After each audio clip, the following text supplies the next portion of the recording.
Ramon from Eclectic Emissary. We are here in Mexico City for the country's most famous holiday, Dia de los Muertos. Actually, it is 2 days. But anyway, we're going to be sharing all of our best tips so you know exactly what to expect. So let's get into it. First of all, Dia de los Muertos is always around the beginning of November. So November 1st and 2nd are usually it. So right around Halloween.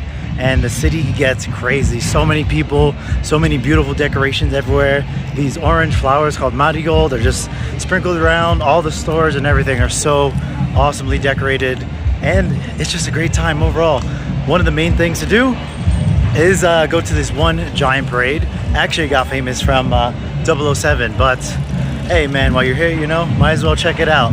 And it goes from Paseo de la Reforma and all the way up across the city. So it is a huge celebration, and kind of crazy that they only announce the dates, like exactly when it's going to be at what time, only like a couple days in advance. So kind of crazy. You just kind of got to be here for the long run, but it's usually on the Saturday.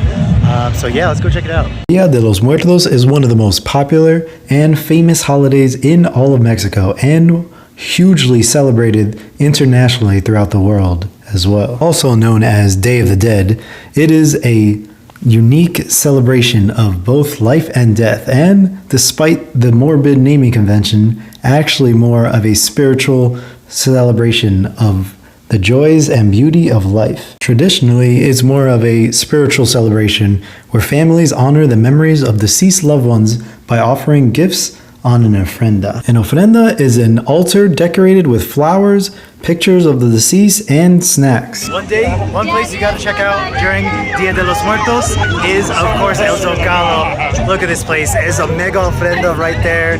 There's people dressed up. There's these giant skeletons everywhere. There's a ton of people, but it's super cool, man. So definitely a place you gotta come check out. You'll also notice the calaveras, or the sugar skulls, the skulls that are painted with bright and different colors almost every single place. And you can also get your face painted at many places, and so many people actually do this. The celebration is deeply rooted in Mexican tradition that blends pre-Hispanic indigenous rituals with Catholic influences brought by the Spanish. The Aztecs believed that death was not the end, but rather a transition to another stage of existence.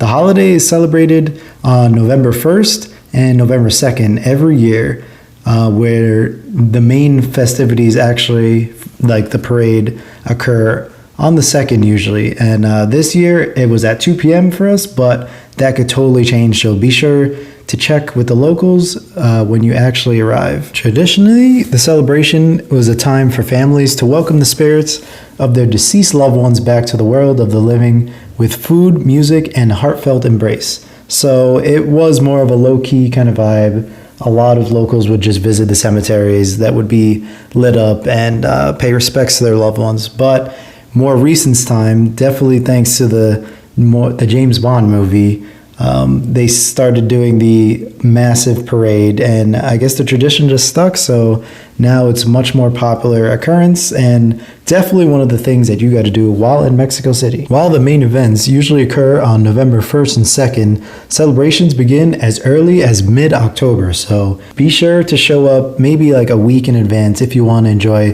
the full spectrum of activities. Also like Halloween, where tons of people dress up and go out and have a lot of fun. I will say that the crowds are definitely massive during this time of year, so if you're planning to come, be sure to book all your accommodations, your flights and hotels months and months in advance, because a lot of things book up and probably get a little bit more expensive during this time. A snack that you can enjoy while you're here that is definitely exclusive to this season is pan de muerto, which is like a sugary pastry. It's called bread of the dead, and it is delicious. You can find it at a lot of vendors selling it on the street and in bakeries. Most of Mexico will have over-the-top colorful decorations and marigold flowers everywhere in the country.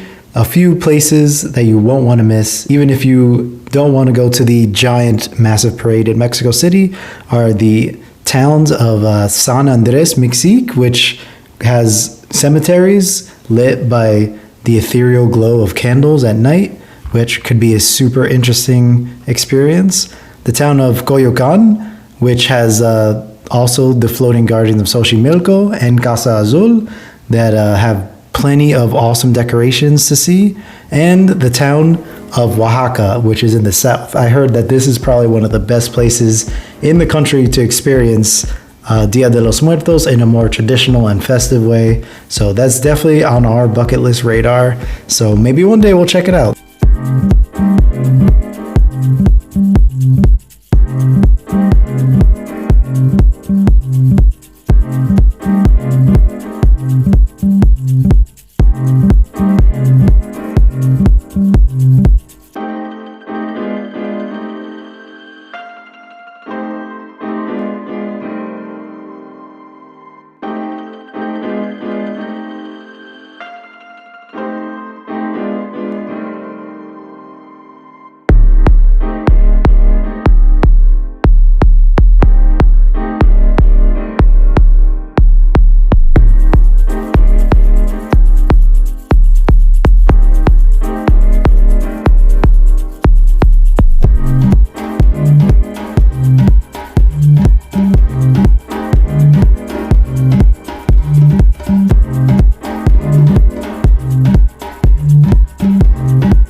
Just finished watching the parade, man. That was awesome. So many awesome decorations, costumes, like, yeah, you name it. I'm not gonna lie, this is definitely one of the best parades I've been to.